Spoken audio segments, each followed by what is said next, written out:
Hello दोस्तों, तो देवभूमि ज्ञान दर्शन में आपका बहुत बहुत स्वागत है। तो आज हम देखेंगे आपके परीक्षा वाणी से 20 प्रश्न को। ठीक है, तो चलिए फिर स्टार्ट करते हैं। तो हमारा पहला प्रश्न है वह है कि निम्न पक्षियों में से कौन सा उत्तराखंड का राज्य पक्षी है। तो देखो, आप सभी को पता है वह है मोनाल पक्षी। ठीक है ना। और मोनाल पक्षी आपका राष्ट्रीय पक्षी है भैया नेपाल का। ठीक है, नेपाल का भी ये आपका राष्ट्रीय पक्षी है और उत्तराखंड का राज्य पक्षी है। ठीक है, अगर मैं बात करूँ मोनाल की, तो देखो मोनाल का जो वैज्ञानिक नाम है ये याद रख लेना, कभी कभार पूछा जाता है। वह है लोफोफोरस। ठीक है, लोफोफोरस इम्पीजेनस। ठीक है, इम्पीजेनस, इम्पीजेनस। ठीक है, यह है इसका वैज्ञानिक नाम। ठीक है, और ये आपका एक हिमालयी पक्षी है। ठीक है, जो कि आपके हिमालय क्षेत्र में लगभग ऊंचाई वाले घने जंगलों में पाया जाता है। ठीक है, अगर मैं बात करूं मोनाल की, ठीक है, तो देखो मोनाल का जो आहार है वो याद रख लो। एक बार प्रश्न आया था आपका लोअर पीसीएस में कि मोनाल का जो प्रिय आहार है वो है क्या। ठीक है, तो देखो मोनाल वनस्पति खाता है।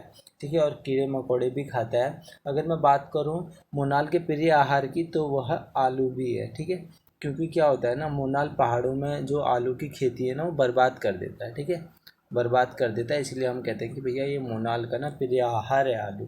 ठीक है, चलो एक और बात याद में रख लो कि 2008 में एक बार गणना हुई थी आपकी मोनाल की। ठीक है, 2008 में एक बार गणना होती है मोनाल की, तो उस समय राज्य में, पूरे राज्य में 919 ही मोनाल निकलते हैं। सोच रहे हो तुम, 919।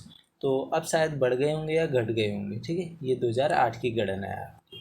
तो अब बढ़ते हैं हमारे दूसरे प्रश्न की ओर। तो हमारा जो दूसरा प्रश्न है वह है उत्तराखंड का राज्य पुष्प है। तो देखो उत्तराखंड का जो आपका राज्य पुष्प है वो क्या है भैया, आप सभी को पता है, ब्रह्म कमल है। ठीक है, और इसका वैज्ञानिक नाम भी याद रख लेना, क्या है, सोसूरिया। ठीक है, क्या है, सोसूरिया अब वेल्टा, अब वेलेटा। ठीक है, ये है इसका भैया वैज्ञानिक नाम, ये भी याद रख लेना। ठीक है, इसकी जो प्रजाति पाई जाती है उत्तराखंड में वो मानी जाती है भैया कि 24 प्रजातियां हैं इसकी उत्तराखंड में। ठीक है, और पूरे विश्व में मानी जाती है लगभग आपकी 210 है, ये लगभग में है। ठीक है, इसके आसपास प्रजातियां होंगी आपकी। ठीक है, और इसके जो खिलने का समय है, यानी जो आपके ब्रह्म कमल के खिलने का समय है वह है अगस्त से अक्टूबर के समय में आपका खिल जाता है। ठीक है, अगस्त से अक्टूबर के समय ये आपका खिल जाता है। ठीक है, और अधिकतर कहाँ कहाँ पाया जाता है, फूलों की घाटी में पाया जाता है, केदारनाथ, ठीक है, पिंडारी ग्लेशियर और भी कई क्षेत्रों में पाया जाता है। ठीक है, चलो फिर एक और बात ध्यान में रख लेना कि जो आपका ब्रह्म कमल है ना, ब्रह्म कमल को महाभारत के वन पर्व में क्या कहा गया है भैया, वो कहा गया सौगंधिक पुष्प। क्या कहा गया, सौगंधिक पुष्प कहा गया है। ठीक है, इतना भी आपने याद में रखना है। ठीक है,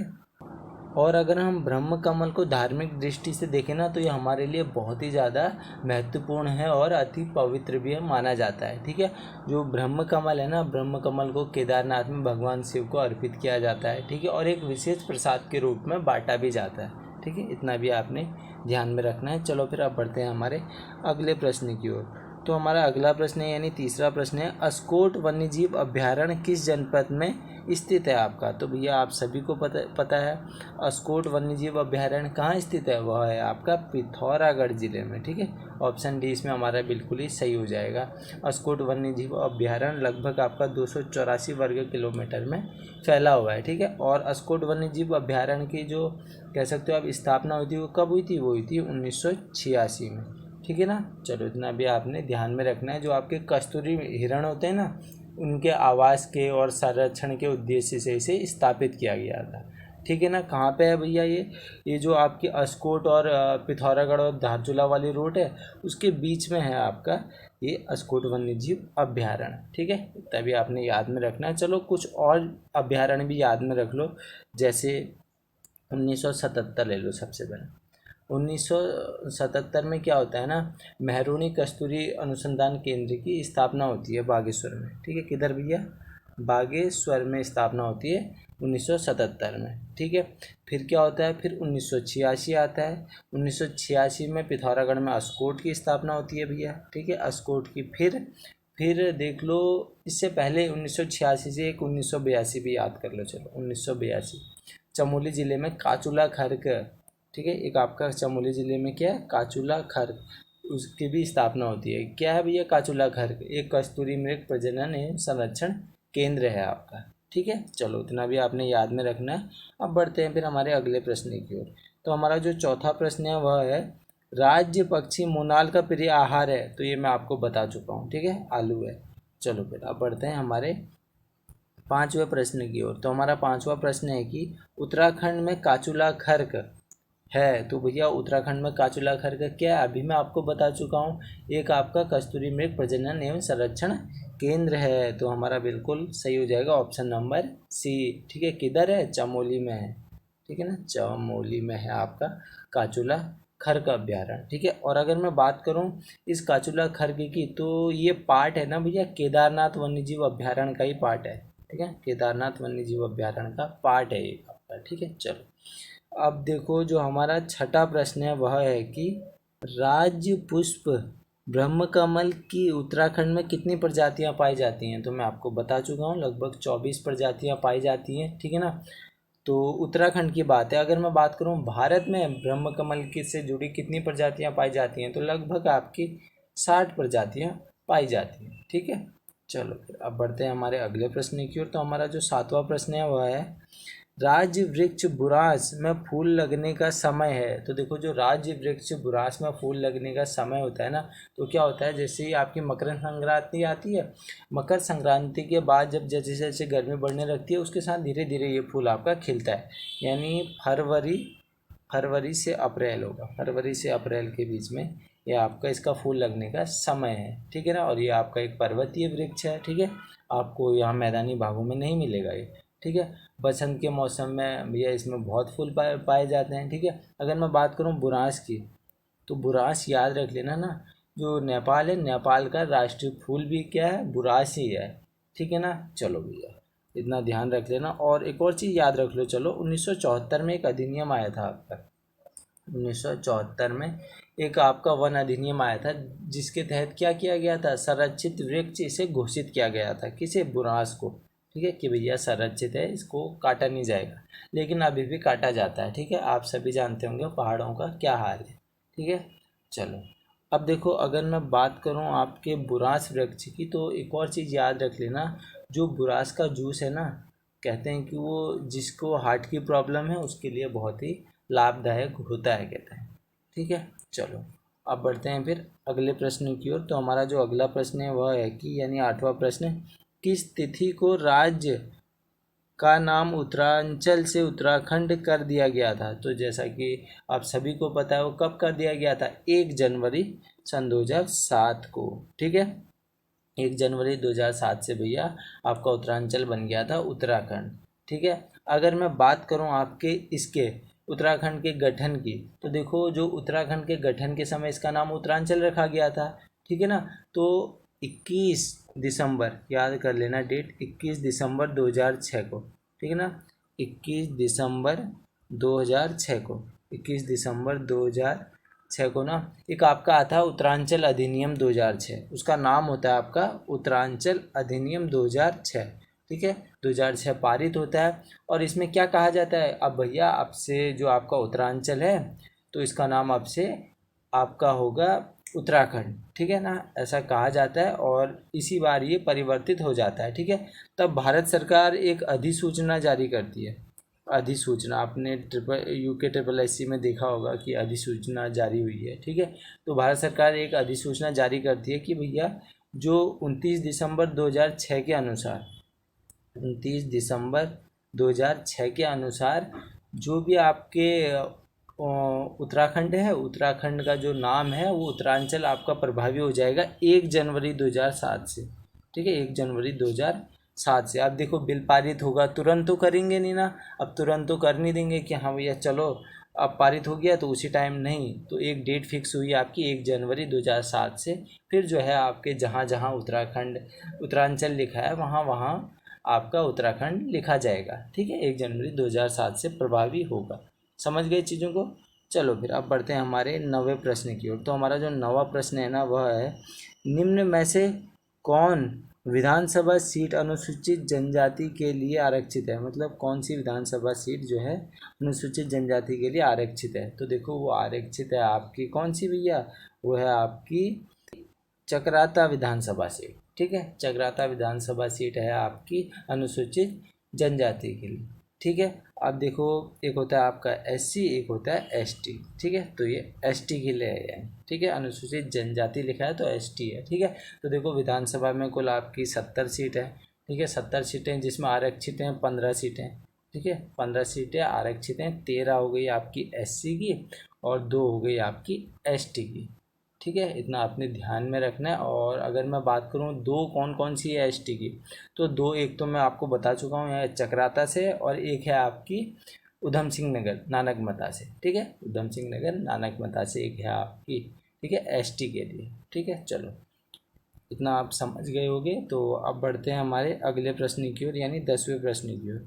तो जो हमारा 10वां प्रश्न है ना, वह है निम्नलिखित में से कौन सा एक उत्तरांचल का जिला नहीं है, उत्तरांचल का जिला नहीं है।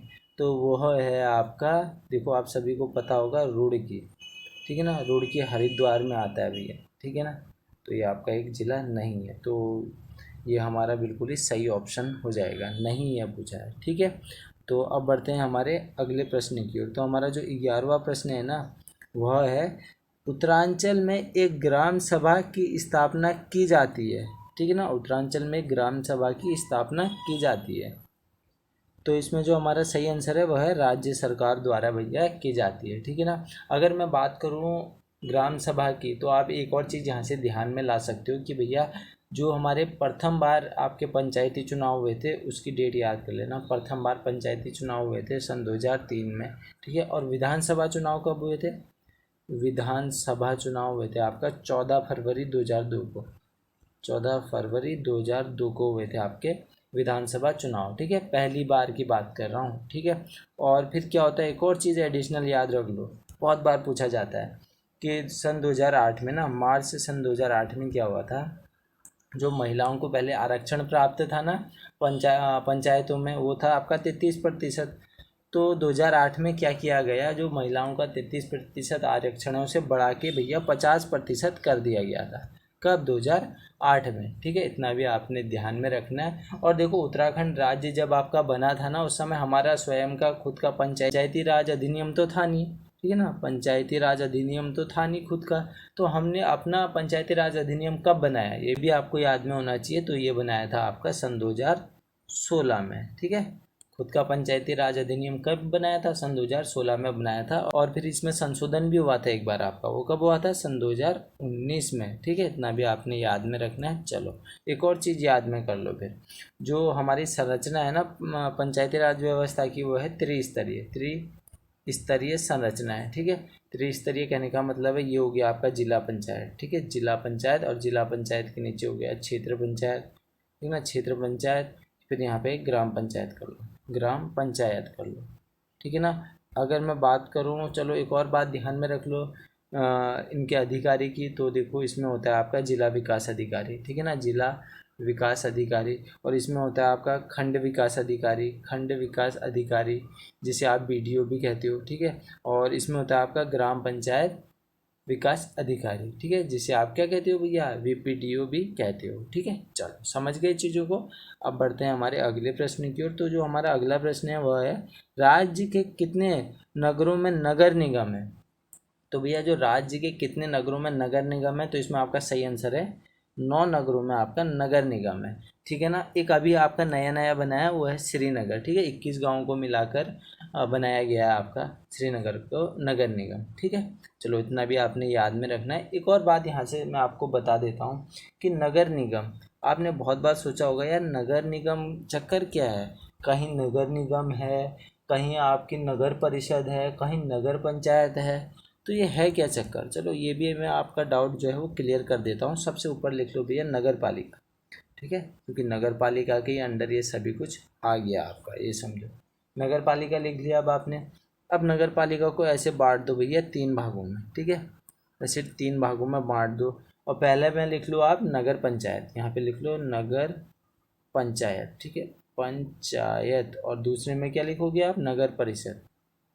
नगर परिषद लिख लो, ठीक है, नगर परिषद लिख लो। और तीसरे में क्या लिखोगे भैया, तीसरे में नगर निगम लिख लो, ठीक है, नगर निगम लिख लो। अब आपने यहाँ पे नगर निगम लिखा, ठीक है, तो ध्यान में रखना, ठीक है, ध्यान में रखना इन सभी का चुनाव अगर एक तरीके से होता है, ठीक है। अभी मैं आपको चुनाव के बारे में भी बता दूंगा। तो देखो नगर पालिका, यहाँ पे नगर पंचायत आ गया। अब नगर पंचायत किसे कहते हैं हम, जो भैया जो आपका गांव है ना, वो गांव जो है वो शहर में परिवर्तित हो रहा है, ठीक है, हुआ नहीं है अभी शहर में परिवर्तित, वो एक शहर में परिवर्तित हो रहा है, ठीक है, शहर में परिवर्तित हो रहा है, ये लिख लो यहाँ पे। उसमें क्या होगा, आपका नगर पंचायत होगा, ठीक है ना।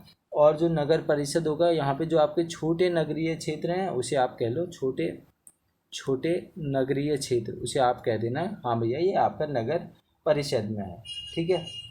और जो आपके नगर निगम है वो आपके जो बड़े बड़े नगरीय क्षेत्र होते हैं, बड़े बड़े नगरीय क्षेत्र उसमें होता है, ठीक है।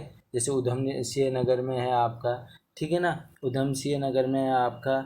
और कहाँ कहाँ है, देहरादून, हरिद्वार, हल्द्वानी, ठीक है, और रुड़की, ऋषिकेश, कोटद्वार, काशीपुर, यहाँ यहाँ है आपका जो है नगर निगम, ठीक है। इतना भी आपने ध्यान में रखना है। चलो इसके चुनाव की भी बात कर लेते हैं, ठीक है। तो इसकी चुनाव की अगर मैं बात करूं तो देखो, इसमें आपकी ये नगर पालिका है, तो नगर पालिका के में क्या होते हैं, सदस्यों का चुनाव होता है, ठीक है ना।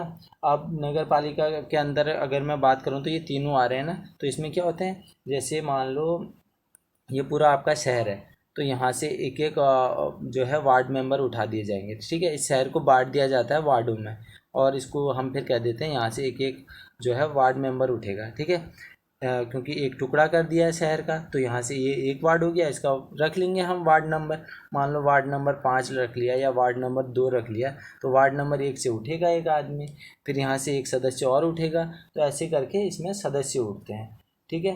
फिर सदस्य उठते हैं और इन सदस्यों को आप क्या कह देते हो भैया, या तो वार्ड मेंबर कह दो या तो पार्षद कह दो, ठीक है। तो बात एक ही है। तो ये उठेंगे, तो फिर ये प्रत्यक्ष होता है और इनका चुनाव, ठीक है, आप वोट डालते हो इसमें, प्रत्यक्ष होता है इसका चुनाव, ठीक है। और अगर मैं बात करूं जो अध्यक्ष होता है, अध्यक्ष का चुनाव कैसे होता है, वो प्रत्यक्ष और अप्रत्यक्ष दोनों तरीके से होता है।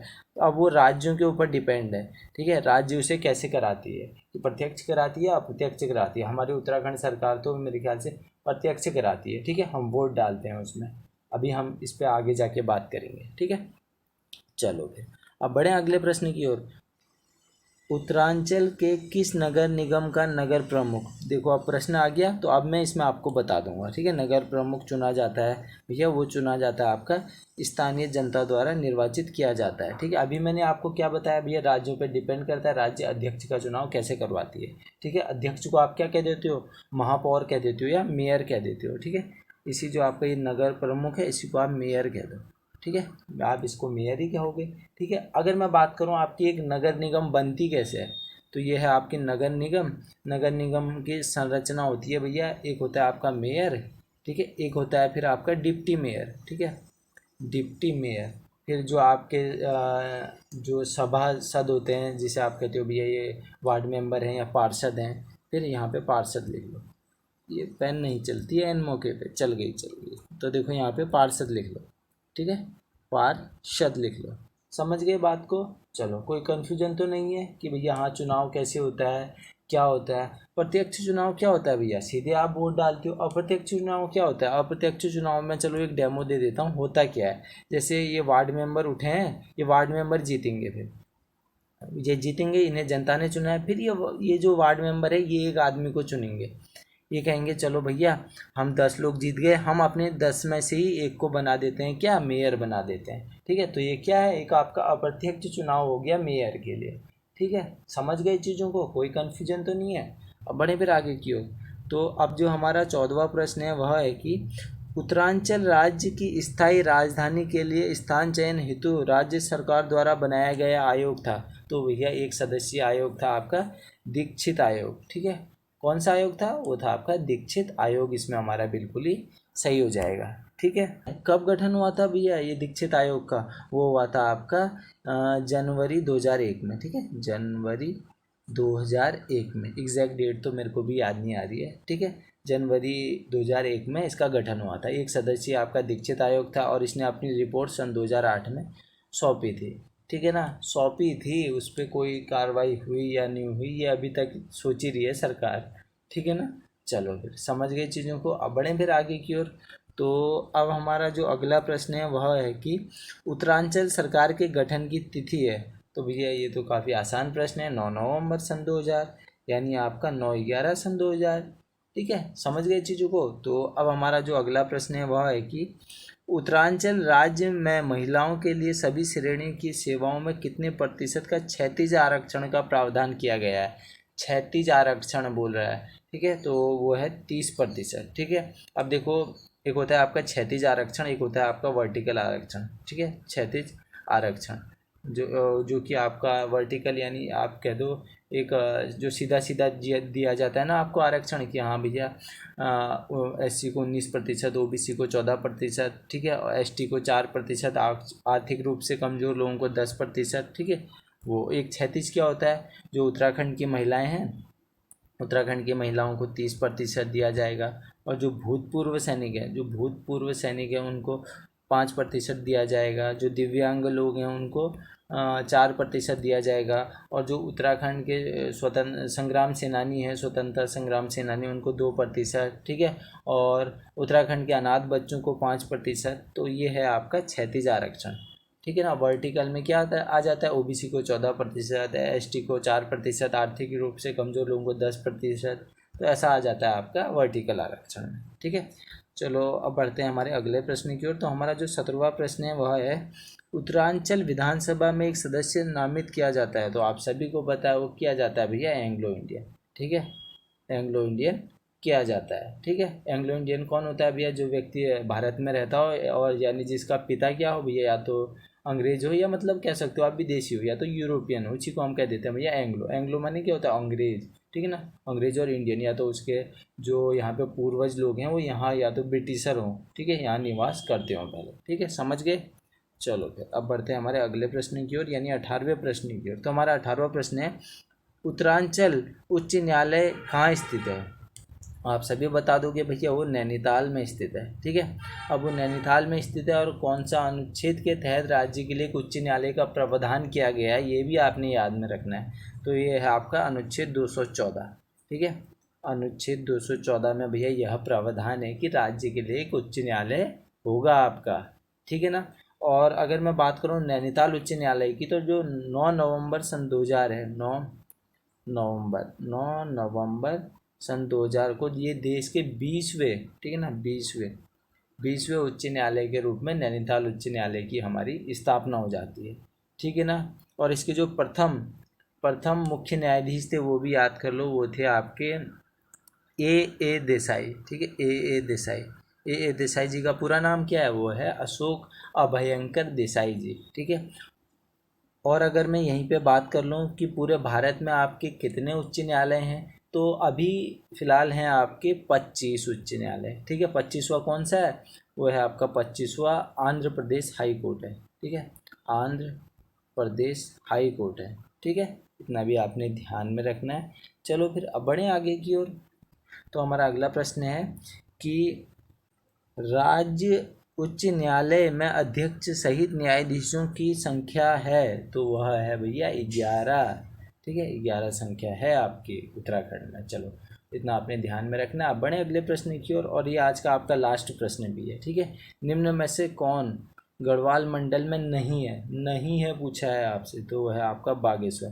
ठीक है, ये हो गया आपका कुमाऊँ, और ये हो गया आपका गढ़वाल मंडल। ठीक है, कुमाऊँ में कितने ज़िले आते हैं भैया आपके, कुमाऊँ में 6 ज़िले आते हैं। अब वो 6 ज़िले कौन कौन से हैं आपके, पिथौरागढ़ हो गया, बागेश्वर हो गया, और अल्मोड़ा हो गया, और आपका नैनीताल भी आता है, चंपावत भी आता है, उधमसिंह नगर भी आता है। कितने हो गए गिनो तो, 1 3 3 6 हो गए। ठीक है, और गढ़वाल में क्या क्या आता है, गढ़वाल में आपका उत्तरकाशी आता है, देहरादून आता है, टिहरी आता है, और रुद्रप्रयाग आता है, और चमोली भी आता है, और हरिद्वार। और क्या छूट गया देखो, उत्तरकाशी हो गया, देहरादून, टिहरी, रुद्रप्रयाग, और आपका हरिद्वार, पौड़ी पौड़ी छूट गया था। तो ये हो कितने हो गए, 1 2 3 4 5 6 7 हो गए। चलो भैया समझ गए चीज़ों को। तो अब करते हैं हम वीडियो को यहीं पर समाप्त। अगर इस वीडियो से ना आपको थोड़ा बहुत भी ज्ञान मिला होगा तो आप इस वीडियो को क्या करोगे, लाइक करोगे, शेयर करोगे और मोस्ट इम्पॉर्टेंट चैनल को सब्सक्राइब कर देना। ठीक है, आप चैनल को सब्सक्राइब करेंगे तो इसी आशा के साथ हम करते हैं वीडियो को यहीं पर समाप्त। चलिए, धन्यवाद।